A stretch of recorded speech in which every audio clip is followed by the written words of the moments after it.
Nilai dasar etika publik yang pertama yaitu memegang teguh ideologi Pancasila. Pancasila merupakan pedoman hidup masyarakat Indonesia.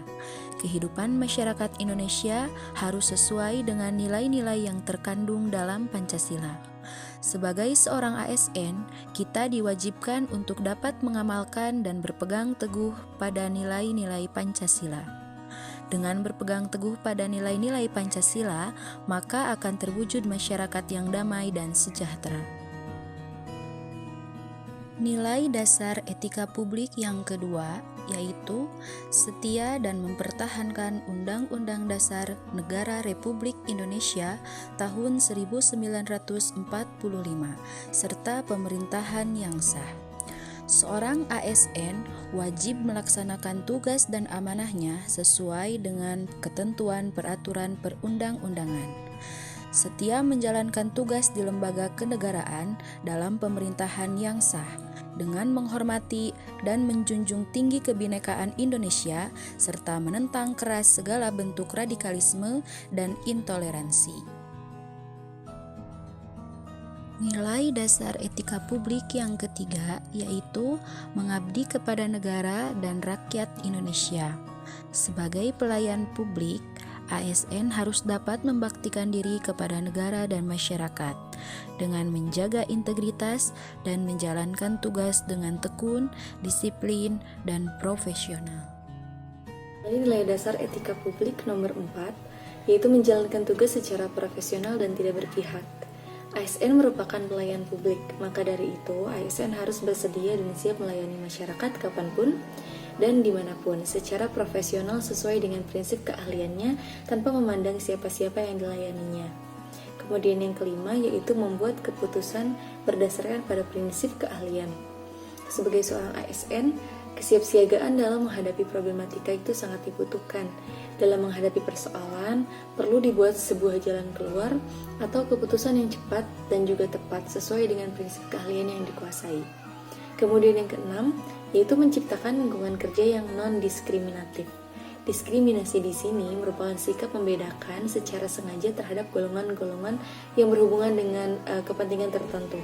Pembedaan tersebut biasanya didasari pada ras, agama, etnis, suku, dan yang lain sebagainya.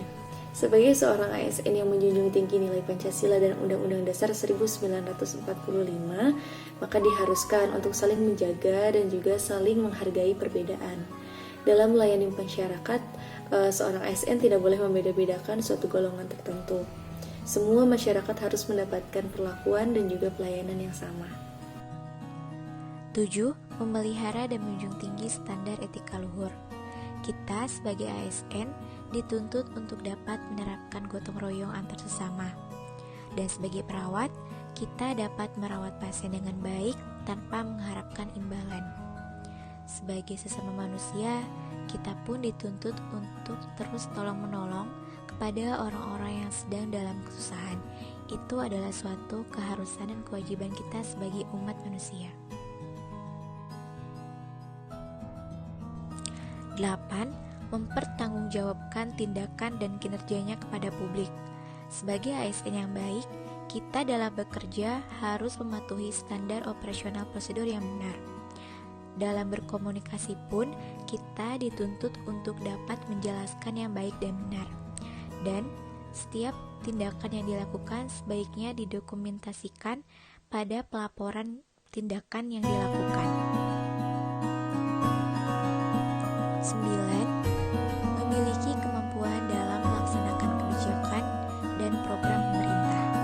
Sebagai ASN yang baik, kita dituntut untuk dapat mengikuti program pemerintah seperti menerapkan protokol kesehatan. Protokol kesehatan yang harus kita terapkan yaitu memakai masker, physical distancing, jangan menyentuh wajah, rajin mencuci tangan dengan air mengalir atau sanitizer, dan tetap berada di rumah. Kita juga harus melaksanakan vaksinasi COVID untuk menjaga diri dan keluarga dari virus COVID-19. Selanjutnya, nilai dasar etika publik poin ke-10, memberikan layanan kepada publik secara jujur, tanggap, cepat, tepat, akurat, berdaya guna, berhasil guna, dan santun.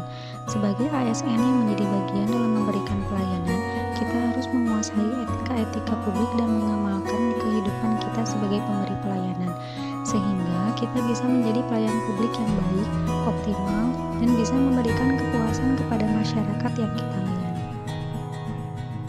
Nilai dasar etika publik poin ke-11, mengutamakan kepemimpinan berkualitas tinggi, yaitu kemampuan untuk mengembangkan dan menggunakan berbagai macam peran dan gaya kepemimpinan secara fleksibel sesuai dengan kondisi dan situasi, dalam rangka mempengaruhi pihak lain untuk mencapai tujuan dengan menerapkan nilai-nilai secara konsisten. Selanjutnya, nilai dasar etika publik poin ke-12, menghargai komunikasi, konsultasi, dan kerjasama. Nilai-nilai ini kita dapat terapkan di koordinasi rutin.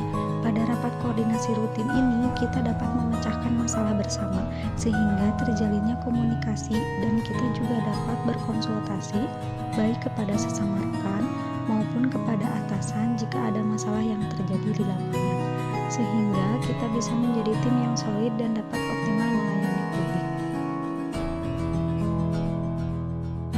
Dalam nilai dasar etika publik yang ke-13, yaitu mengutamakan pencapaian hasil dan mendorong kinerja pegawai, di mana kita sebagai pelaksana pelayanan publik harus mengetahui hakikat, tujuan, dan prinsip apa yang kita lakukan dan kita kerjakan. Di dalam nilai dasar etika publik yang ke-14, yaitu mendorong kesetaraan dalam pekerjaan. Selanjutnya yang terakhir, yaitu meningkatkan efektivitas sistem pemerintahan yang demokratis sebagai perangkat sistem karir. Dalam hal ini, kita dapat mengikuti pelatihan yang diselenggarakan oleh pemerintah, baik itu pemerintahan pusat maupun daerah.